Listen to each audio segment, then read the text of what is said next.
آج کی رات لیلۃ القدر ہے اور اکثر علماء اور ائمہ کے نزدیک لیلۃ القدر 27ویں شب میں، یوں تو حدیث پاک کے روس ہے، یہ واضح ہے کہ لیلۃ القدر گھومتی رہتی ہے، کبھی 21ویں میں، کبھی 23، کبھی 25، کبھی 27 اور کبھی 29۔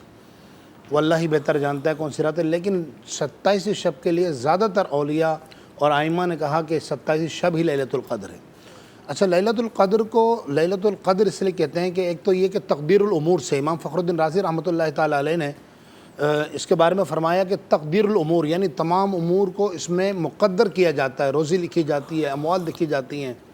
اور دوسری وجہ یہ بیان فرمائی کہ اللہ تبارک و تعالیٰ نے اس رات کو قدر و منزلت عطا فرمائی ہے، خیر من الف شہر، یہ بھی نہیں فرمایا کہ 1000 مہینوں کے برابر ہے، بلکہ فرمایا خیر من الف شہر، اور خیر جو ہے اس میں تفضیل ہے، فرمایا کہ یہ 1000 مہینوں سے افضل و بہتر ہے۔ واہ واہ۔ اور تیسری نقطہ امام فخر الدین رازی نے یہ بیان فرمایا، فرماتے ہیں کہ قدر بمعنی تنگی ہے۔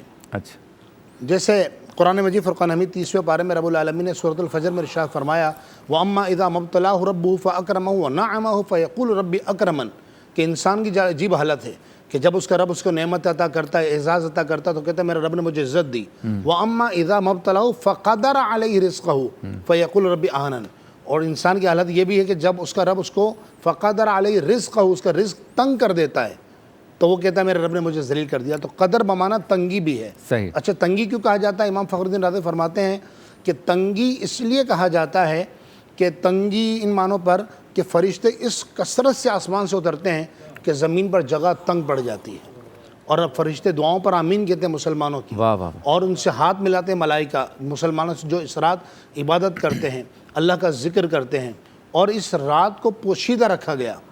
بس یہ بات کر کے بات ختم کروں گا کہ اس رات کو پوشیدہ رکھا گیا، اس کی وجہ کیا ہے؟ اس کی وجہ بھی امام فخر الدین، یوں تو بہت ساری وجوہات ہیں، لیکن ایک وجہ بڑی پیاری امام فخر الدین رازی رحمۃ اللہ علیہ نے نقل فرمائی ہے۔ آپ فرماتے ہیں کہ پھر روایت پیش کی، انہوں نے کہا نبی کریم علیہ السلام مولا کائنات حضرت علی المرتضیٰ رضی اللہ تعالیٰ عنہ کو ہاتھ پکڑ کے مسجد میں تشریف لائے، تو آپ نے دیکھا کہ شخص سو رہا ہے، تو مولا کائنات سے حضور نے فرمایا علی جاؤ اس کو اٹھا دو، تو حضرت علی نے اٹھایا اور اس نے تھوڑی دیر میں اٹھ گیا، فرمایا نماز کا وقت ہو گیا، اس کو نماز کے لیے اٹھاؤ۔ تو پھر مولا کائنات حضور کی بارگاہ میں آئے، کیونکہ صحابہ کرام کی عادت مبارکہ یہ تھی، اور پھر مولا کائنات باب العلم، تو صحابہ کرام کی عادت یہ تھی کہ وہ صحابہ کرام علیہ رضوان جو بھی معاملہ ہوتا تھا رسول اللہ سے پوچھتے تھے، حالانکہ وہ سمجھ جاتے تھے حضور کی صحبت کی برکت سے۔ صحیح۔ وہ صحابہ کرام سے پوچھتے، یا صحابہ کرام نے پوچھتے یا رسول اللہ یہ کیا معاملہ ہے؟ اسی طرح مولا کائنات نے پوچھا یا رسول اللہ یہ سو رہا تھا۔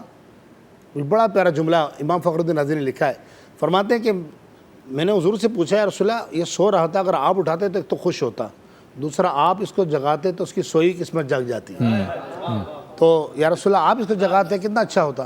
تاجدار کائنات صلی اللہ علیہ وسلم نے ارشاد فرمایا علی تم نے جگایا، اگر یہ منع کر بھی دیتا نا، سستی کرتا تو گناہ گار نہیں ہوتا، گناہ گار بھی نہیں ہوتا، اٹھ جاتا بعد میں، لیکن میں اٹھاتا اور یہ منع کر دیتا نا تو یہ اسلام سے چلا جاتا۔ اللہ۔ تو اس رات کو پوشیدہ اس لیے رکھا گیا کیونکہ اللہ کے ہاں اس کی قدر بہت زیادہ ہے، اس کی منزلت بہت زیادہ ہے، اس لیے پوشیدہ رکھا گیا کہ کبھی انسان ہے سستی کر جائے، سو جائے، مسٹیک ہو جائے، تو چونکہ اس کو پتہ ہی نہیں تھا، اور رسول اللہ علیہ السلام کا فرمان ہے کہ اللہ نے بھول اور نسیان کو میری امت سے معاف کر دیا ہے۔ یہی تو وجہ ہے کہ جب روزہ دار روزہ رکھتا ہے، اور حضور نے فرمایا صحیح بخاری شریف کی حدیث ہے، رسول اللہ نے فرمایا اگر روزہ دار بھول کر کھا یا پی لے، فرمایا اور روزے کو پورا کرے کہ اسے اللہ نے کھلایا پلایا۔ تو آج کی رات بڑی برکتوں والی رات ہے، رحمتوں والی رات ہے، اور اس رات میں جتنا ہو سکے اللہ کے حضور استغفار کیا جائے۔ صحیح۔ یہ استغفار کی رات ہے، مانگنے کی رات ہے، بلکہ آج کی رات تو جہاں لیلۃ القدر ہے، آج یوم پاکستان بھی ہے۔ اللہ نے ہمیں پاکستان کی عظیم نعمت عطا فرمائی۔ اس رات جتنے ویورز دیکھ رہے ہیں دنیا میں جہاں بھی ہیں، خصوصاً جو پہلے پاکستان ہے، میں ان سے درخواست کروں گا کہ پاکستان کے لیے دعا کریں۔ اس وقت پاکستان بڑے مشکل حالات سے گزر رہا ہے، اللہ پاک پاکستان پر اپنی رحمتوں کے سایہ عطا فرمائے۔